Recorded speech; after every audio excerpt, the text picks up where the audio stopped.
Hey, what's going on, everybody? This is Living History Militaria, and today I am going to be doing a video on my M1 liner and helmet collection.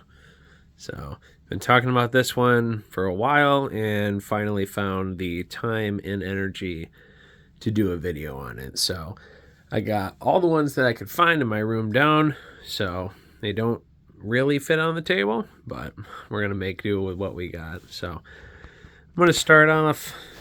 These aren't really in any particular order. I do have some Vietnam and some World War II ones, though. So let's see. This first one right here. This is a Vietnam M1 Ingersoll rear seam, and then that is the heat stamp 13212.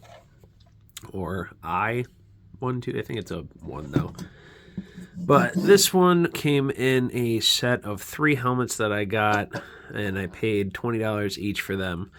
This little stain right here is from storage from one of the other helmets that was sitting on top of it, because they were all stacked inside each other. So, but this is Vietnam era rear seam, as you can see here. And the stamp is somewhere in here on the inside. But that's how you can tell your Vietnam era helmets from your World War II ones, is usually by the heat stamp. And then usually if it has a rear seam on the helmet, it's either a late World War II or a Vietnam era one. This one right here is another Vietnam era M1, sorry. Vietnam era M1 helmet. This one does have a liner too. The liner is dated December 7th, 1965. And that is the production number. And it also has a name or a laundry number stamped in there, B4466. That was a trade item. And this is a M1 Parrish helmet, rear seam, and the heat stamp in there is 2652. I suppose another way to tell your Ingersoll helmets is also by the strap. Right here, I guess this little anchor here on the chin strap buckle. Ingersoll's had that, from what I've read. Right here, another Vietnam era M1. This one is not camo. These are like rust spots, but it looks like camo, which is interesting.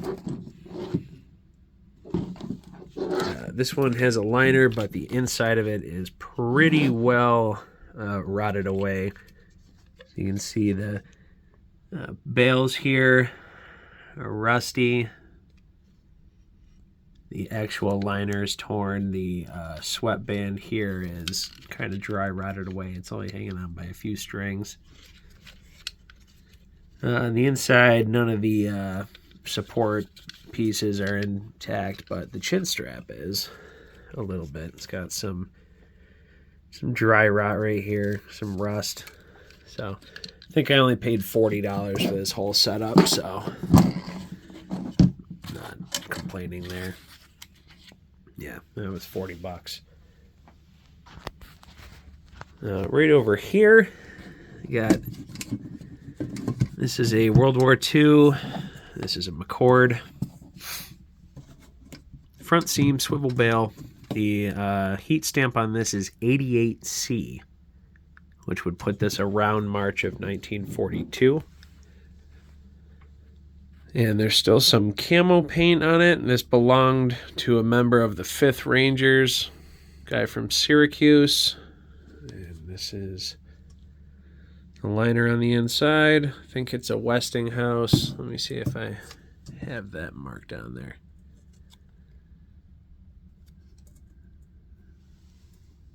Oh, I don't, but it's a K-Pack liner, actually. So, 76th Division, 5th Rangers, C Company. Albert C. Sacanti.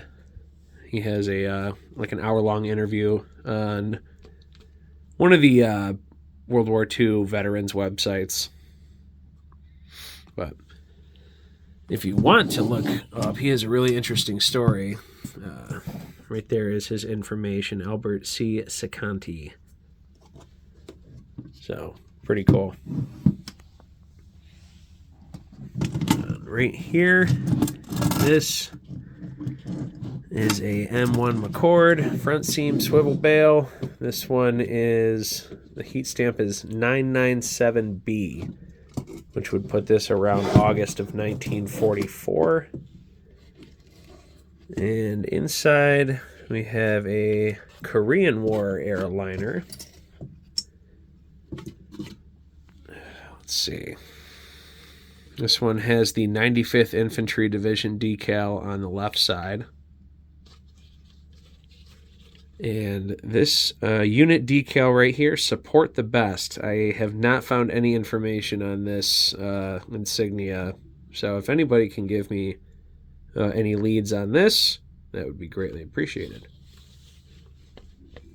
This is a Korean War era, and it also has a name right there. Private James E. Rust is what it says, and then there's his service number. So, pretty cool. The inside of the helmet is pretty rusty. Pretty beat up. Let's see. Paid $60. $60 for the helmet. I think that was after shipping. $30 for the liner, so less than $100 for full setup right there. Which the prices on all of these vary, but I've made out pretty good with deals. This one's a prime example, as this was my first ever World War II helmet. And the first video I made on the channel, actually. I'm going to take this out. This is also a Korean War airliner. This has the Paratroopers rig on the inside, which is pretty cool. And it has name painted on the inside. William R. Rucker. RA 144-21037. So, pretty cool. See if I can get the tag's stuck on the inside. Paid $35 for the helmet liner. And the helmet right here is a World War II M1 McCord. But this was my first ever helmet right here. Really nice olive green. It's got the cork texture on it.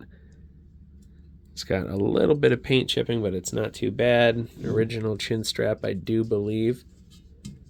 On the inside says 67 and then D6. So I don't know if this was repurposed for Vietnam or 67 D-6 is what it says. And then H 3977 laundry numbers on the inside. I got this for $15. I drove about half an hour to pick it up. And kid found it in his barn. And let's see. 447A is the heat stamp on that one, putting that one around February of 1943. Well, yep, kid found it in his barn and was looking just to get some spending money. So he wanted $15 for it, and I gladly took it. So $15 for that, $35 for the Paratrooper liner that's named. I wouldn't say that was a bad deal at all. If we go back here, this is my full Vietnam setup right here. This is not an original headband, though, for the helmet. So, from what I understand, the cat's eyes, as they are called, on the back, the reflectors weren't instated until the 80s or something like that. So, for the past G helmets. But on here, I have a thing of Vietnam-era chapstick. And then some rifle bore cleaner, and this is September 1968, I think. Where is it? Oh, 1969. No, 1968, right there. September 1968. Cool. Some of that, and then I got a couple of campaign buttons, which probably wouldn't have been worn on there because it's like a target. A 19, I think that's a 60, I think it's a 1969 dated round. But I think it looks cool in the helmet band, so. This one comes with a liner. Not too sure on what it is, though. I think the sweatband has been replaced, and there's like a whole bunch of scribbling and stuff on the inside of this one. But the cover, the actual helmet cover, is original. It's got a name scribbled out right here on the left side, and then Hodge is written right there on the back. This is a early Vietnam Mitchell cover, though, I believe. Early to mid-war. So I really like the look of this. This one goes on my gas mask dummy right there. So for my Vietnam impression. Underneath that, I got another World War II McCord. Paid $50 for this one. Let's see. Front seam swivel bail 1071B is the heat stamp on this one, putting this around September of 1944. Oops. It's got some black marker paint, something there on the back of it. Overall, it's got this nice dark green, like forest green paint. It's also got some drops of like silver paint on it. Looks like somebody maybe had this up in the garage or something like that and accidentally got paint on it. But little bit of flaking on the top, but it's not bad. Rim's in good shape too. So you can see right there, front seam. Swivel bails, original chin strap. So got this from a collector friend of mine. So always happy to do business with him. Right here, this is a M1 liner. This one's a Westinghouse. This one belonged to a local guy. This was David E. Coyle's helmet. I have a bunch of his stuff. Actually, that bag right there hanging up, and the M1 Garand sling, 2 caps, pistol holster, and his first aid pouch are up there. And this came with it. Oh, and also his duffel bag is right there. David Coyle. Not the chin strap. Yes, the chin strap is actually broken in half, but the webbing on the inside is still in one piece. A little bit of this nasty blue colored rust, oxidization happening on the inside, but I paid $50 for the liner, and I think it was like for a couple extra bucks, the other stuff got thrown in. So, but the original bid was on this right here, and maybe the pistol holster. But either way, it was a nice deal to get a local guy's stuff. Right next to that, this is M1 World War II original McCord with a World War II Westinghouse liner, the name on the inside. This helmet right here was found in the attic, and that was found with this one here on the very first one that we went over, and this one right here. So it was these two, Vietnam, and then this World War II one I got together, paid $60 for the 3 of them. So found in an attic, great uncle passed away or whoever, and they're cleaning everything out. So, but right there, Mangs is written on one of the webbing pieces right there. But a nice Westinghouse liner. And some nice cork texture, a little bit of flaking on the top and there on the front, but that's from them being stacked for so long inside of each other. And then a couple of stress fractures here on the front and one here on the side. And then right over here, this is a Korean War era M1 liner. This is painted with military police colors. This belonged to another local guy who was in the Marines and served in the military police. This is a Firestone. So, still in awesome shape. Love the painting. Still very bright and vibrant. And then lastly, I do have one Schlutter helmet, and that would be this one right here. This is my only Schlutter helmet out of the two companies that the U.S. produced, McCord and Schlutter. Like 90% of the ones that you're going to find are McCords, but occasionally you'll find a Schlutter. And it's a bit more rare because I think it was 2 million Schlutters or something like that versus McCord, which made like 5 times more than that, something crazy. So, but this one is in great shape. It's a front seam swivel bail. And then you can take a look at the inside, nothing special in there.